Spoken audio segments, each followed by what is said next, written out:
Hello. So in this video, we're going to talk about the Milesian School of Greek philosophy. And I'm reading this out of a Pre-Socratics reader edited by Patricia Curd and translated by Richard D. McKiernan. Sorry if I mispronounced your last name. Anyway, so the Milesian School was a set of three philosophers, Thales, Anaximander, and Anaximenes, from the city of Miletus.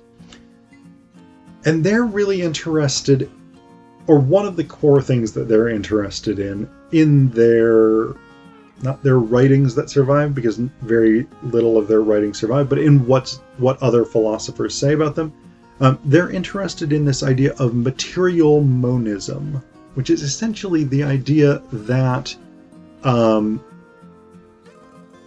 everything consists of one thing. All existence is made up of one base thing. But they disagree about what that base thing is. So Thales, who's the sort of earliest of these, he's the Socrates, whereas Anaximander is the Plato, and Anaximenes is the Aristotle in this scenario. So we have the first guy who starts the particular school, then we have the student of that guy, and then the student of that guy. And everything gets refined as you go through. It's a dialectic kind of process. So Thales basically believed that everything was made of water. So I'll read you the section, the sort of survey or summary section from the editor here. It says, Thales argued that the basic stuff of the universe was one thing, water, by which he meant either that everything is really water in one form or another, or that everything comes from water.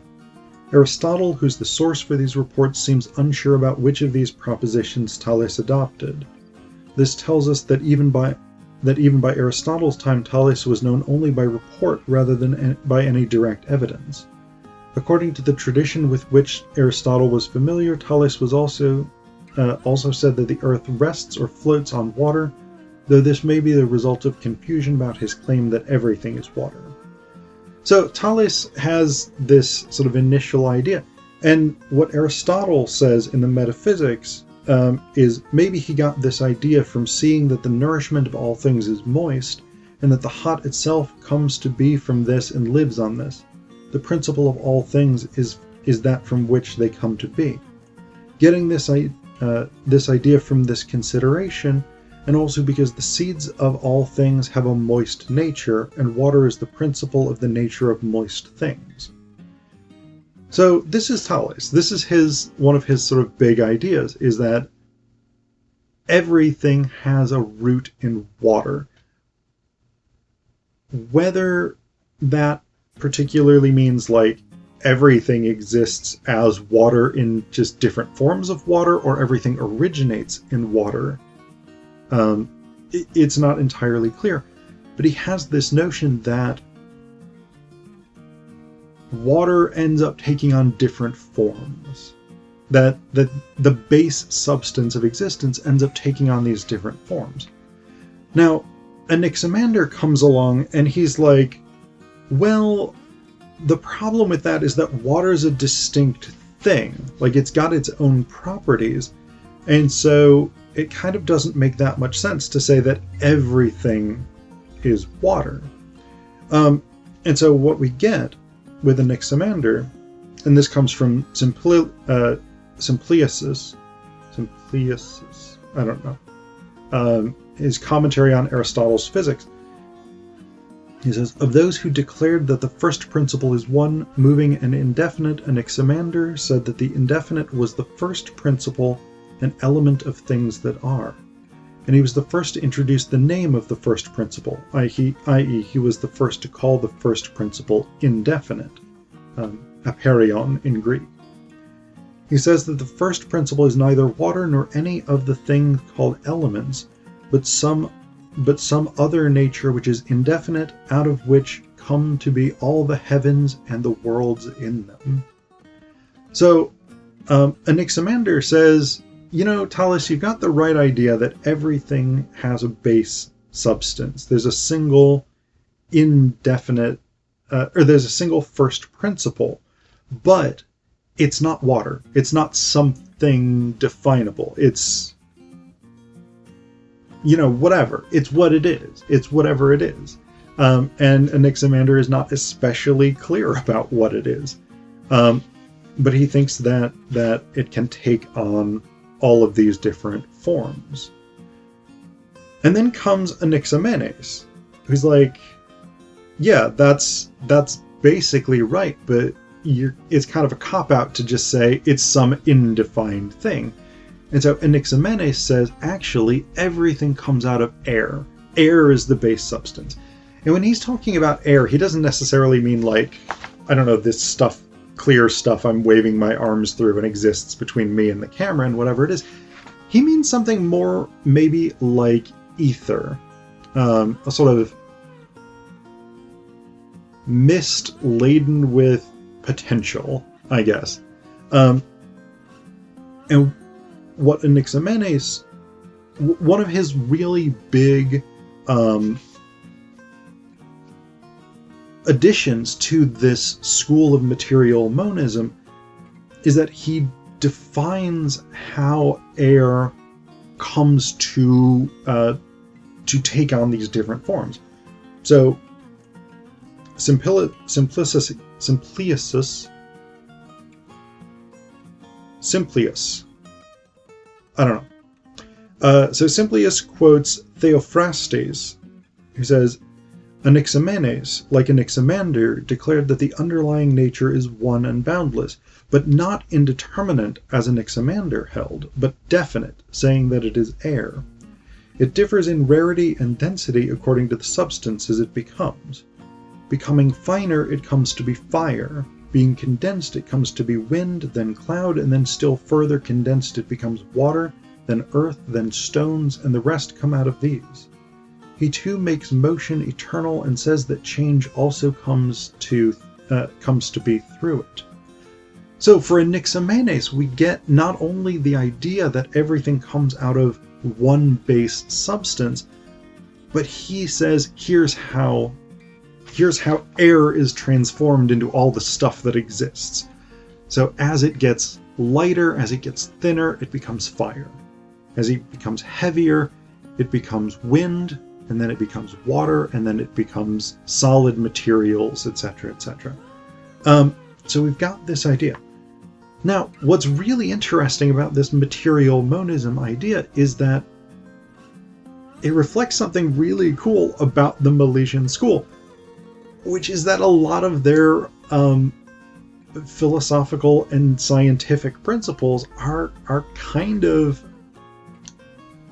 not that far off from what we believe today. Like, I mean, clearly we don't, scientists today don't believe that everything in existence is based on air or water or stuff. But, I mean, we now accept that atoms are the building blocks of existence. Like, everything that exists consists of atoms. So, even though it's very clearly a different kind of worldview, that idea that there's something fundamental that we can get to and we can understand, we have that in the Milesian School. And by the way, we're talking about 7th century, 6th century here. Thales possibly born in 625 BCE, although that's a contentious date. But he was working in the early portion of the 6th century BCE, around 585. So this is like early stuff, and they're saying the same kinds of things or similar kinds of things to what we would later say. And we get some other scientific principles wherein their analysis is somewhat similar to not exactly correct, but somewhat similar to what scientists now think. So Anaximander, for instance, basically has a theory of evolution. There's a couple of different passages here. One says, Anaximander says that the first animals were produced in moisture enclosed in thorny barks. When their age increased, they came out onto the drier part. Their bark broke off, and they lived a different mode of life for a short time. In a second section, he says, he also declares that in the beginning, humans were born from other kinds of animals, since other animals quickly manage on their own and humans alone require lengthy nursing. For this reason, in the beginning, they would not have been preserved if they had been like this. And then in a third section, it says, Anaximander believed that there arose from heated water and earth fish or animals very like fish. In these, humans grew and were kept inside as embryos up to puberty. Then finally they burst, and men and women came forth already able to nourish themselves. So again, we've got evolution here. We've got early creatures that exist in fish-like forms. And I mean, scientists now believe that life evolved in the oceans, and that sort of single-celled organisms, and then ocean life were the first things to develop. But this principle of change. And even if we take that last section, like, this is clearly not true if we take this at a literal reading. This idea that humans grew in fish and were born from fish early on. Like, if we take that to be literally, this is clearly nonsense. But if we take it to be figuratively, that human beings evolved eventually from fish creatures, etc., etc. Yeah. Now, clearly, the Milesians were not 100% up on current science, because Anaximenes believed that the Earth was flat and was held up on air, and the air couldn't move it because it was flat, which I assume means, like, there's not that much surface area for wind to press against. So, I mean, it's not a sail where it's, like, catching the wind. It's flat, and the wind is, like, I don't know, going by the side of it. Anaximenes is simply wrong about this. But he also believed that the sun and the moon were flat, and they were held up in the sky by the air because of their flatness and their lightness. So we've got these weird bits and pieces here, but generally they have a lot of ideas that are, like, Anaximander believed that the sun was a certain magnitude larger than the Earth. So they've got these very modern ideas.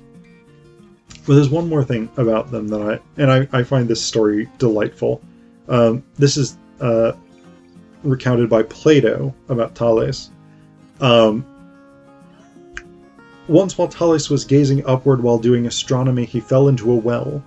A clever and delightful Thracian serving girl is said to have made fun of him since he was eager to know the things in the heavens, but failed to notice what was in front of him and right next to his feet. So one of the earliest recorded philosophers in the world was already an absent-minded professor, which I find delightful.